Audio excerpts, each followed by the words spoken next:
There's really only two people you can choose from when it comes to the Money in the Bank ladder match this year. That's Logan Paul and that's L.A. Knight. Yeah.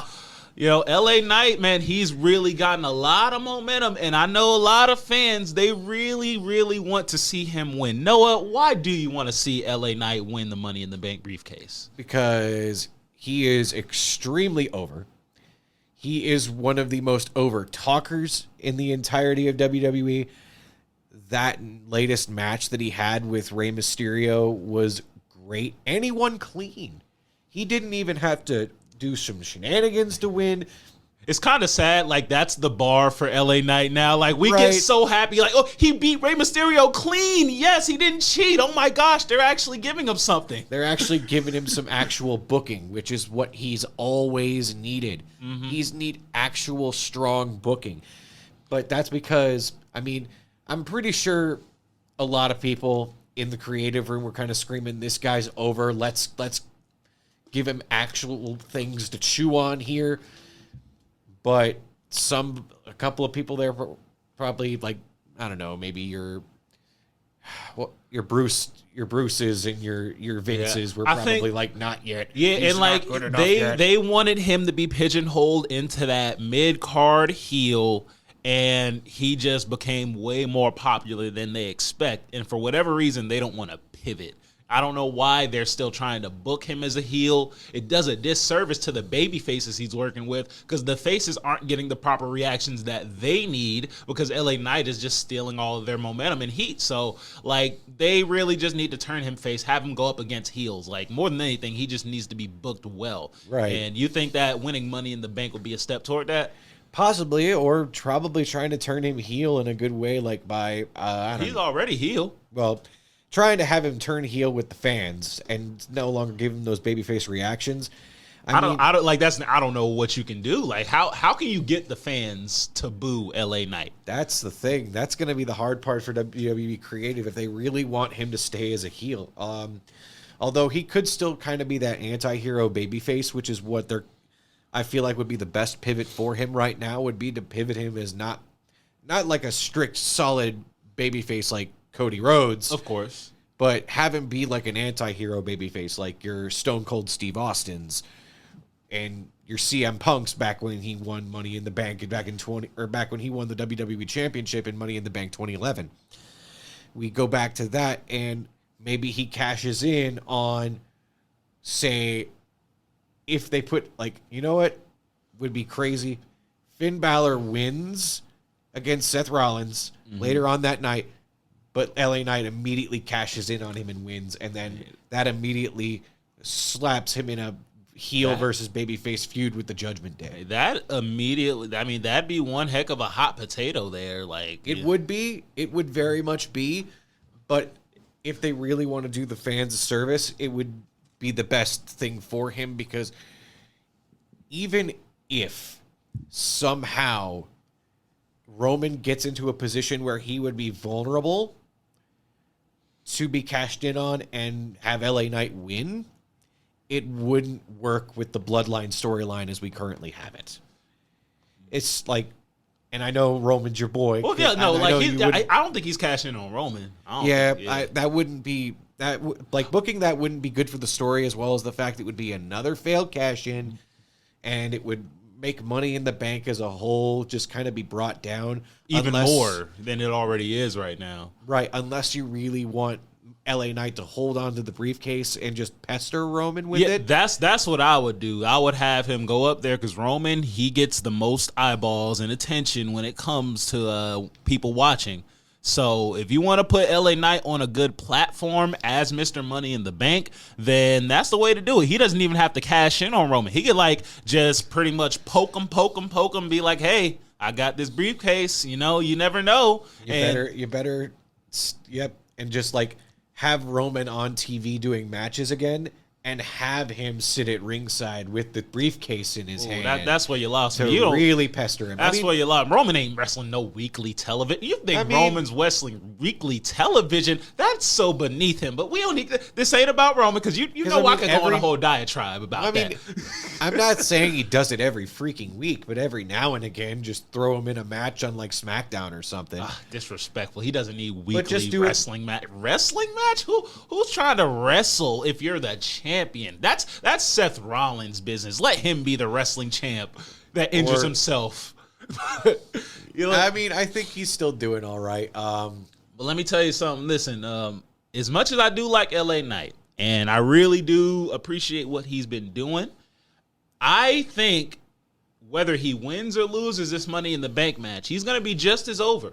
And like I said already, all you really need to do with him, he doesn't need the Money in the Bank to like still get these massive pops and be one of the hottest people. He just needs solid booking and to be booked against heels and not be trying to have the WWE try to force him into the heel category and just fighting the fans. Like, just book him as a babyface, and then the fans are going to organically get behind him. But if you want to make a real impact with Money in the Bank, you want Money in the Bank to really feel like it has weight to it again, put that thing on Logan Paul. It would still probably have a lot of weight if you put it on LA Knight. It would. Because it would feel like they're kind of crowning him as like this guy. Yeah, he'd be the next up. As the next up. But it does also make sense to put it on Logan Paul. Because let me tell you something. Like, we're all in agreement here. Logan Paul, he's a good wrestler, right? Like, yes, he is great. He does. All you AEW fans can fight me on this. He does the buckshot lariat better than Hangman Page could ever do it. I see that online a lot, and I don't know what that means, but I guess it's something in the AEW community. Like, they probably don't. Okay, the thing about Hangman Page is that his finisher is the buckshot lariat, right? You know what that looks like, correct? The little over the rope thingy? Yeah, the little over the rope thingy. And clothesline, right? Right. Okay. Yeah, and Logan Paul does that move, too. Does that move and does it better than he does. He makes it look better. Ooh. He is. I say that because they ain't gonna like hearing that. They're not gonna like hearing that because he's one of the elite boys, and those elite fans really like their elite boys. And they probably don't like Logan Paul at all. They probably don't like Logan Paul, but I say that because I feel like at this stage of the game, Logan Paul is much more athletic. Mm-hmm. Yes, he doesn't wrestle all the time. He is still Logan Paul. He's still YouTuber, TikTok megastar Logan Paul. Mm-hmm. So he's not going to wrestle all the time. So he's not going to have the same ring rust and ring age as a Hangman Page, who wrestles almost every week. But I think who's gotten hurt a lot. Yeah, but even just outside of just the buckshot lariat, like his matches have been of quality. So you can't say that the dude can't wrestle and that he's only would be pushed just because he's a celebrity. Like, do you really want to go back to Crown Jewel last year where he fought Roman Reigns? He fought Roman Reigns, and that match was a great match until the shenanigans came in. But, like Logan Paul, he fought Roman Reigns great. Seth Rollins at WrestleMania, that was really good. That was one of the best. I honestly swear that was one of the best matches from that WrestleMania. Okay, I would say I'm not saying it is the best, because I think the best in my opinion, despite the fact that I hated the ending of it, was Roman Reigns Cody Rhodes. It was absolutely it was one of the best WrestleMania matches in a minute. Yes, as well as the Usos versus Sami Zayn, Kevin Owens tag team match was great. You can't tell me that wasn't great. It was a great match, but I digress. We don't need to talk about that the Usos taking that L. Essentially, Logan Paul not only is a great wrestler, but he's the most famous person in that match. And the moment Logan Paul holds that Money in the Bank briefcase up and wins it, Twitter, it's going to be... Talk will blow up. It's going to... Yeah, like Twitter would blow up and they would feel like, people would just automatically be upset talking about how, he didn't qualify for the match. How was he in it? Why did he win it? Well, WWE screwed LA Knight.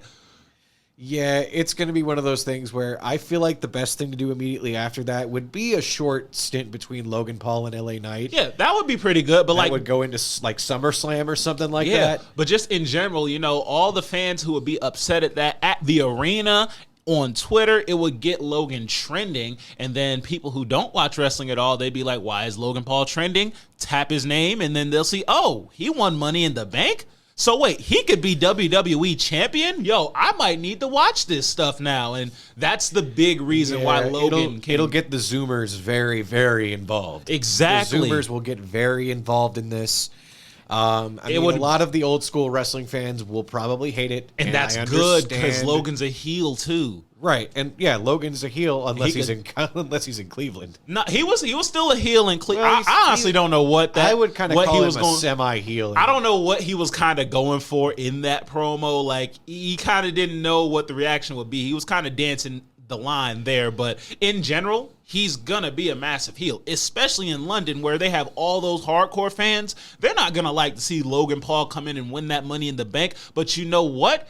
It would be effective. It would garner emotion from the fans, and plus Seth Rollins, he's the world heavyweight champion right now. They have history. You can easily have Logan Paul cash in on Seth Rollins at some point, win that title off of him, and then immediately go into a program between him and Logan, and that would absolutely sell. Like Logan Paul, like from a business standpoint and from a wrestling standpoint too, would absolutely be a great choice to win it. That's who I personally think should win Money in the Bank. LA Knight is a good option too. I will say, if LA Knight wins it, I'll be right along with everybody. You know, LA Knight, yeah, like I'll be right along with y'all and I'll be happy. But Logan Paul, to me, I think that's the best option you can go with. Yeah, and even if they don't put him up against Seth, he also has background with Roman as well. Like, even if he doesn't cash in on Roman, he can do that same thing we were talking about with LA Knight. He can pester Roman with it. He can just be like, I still have this in my hands. Mm-hmm. Keep watch of me because I could come after you. Yeah, but LA, especially with your weakened state right now, with your exactly cousins not standing by you, all you have is Solo now. Yeah, like, and you know, he'd be able to do good promos with them.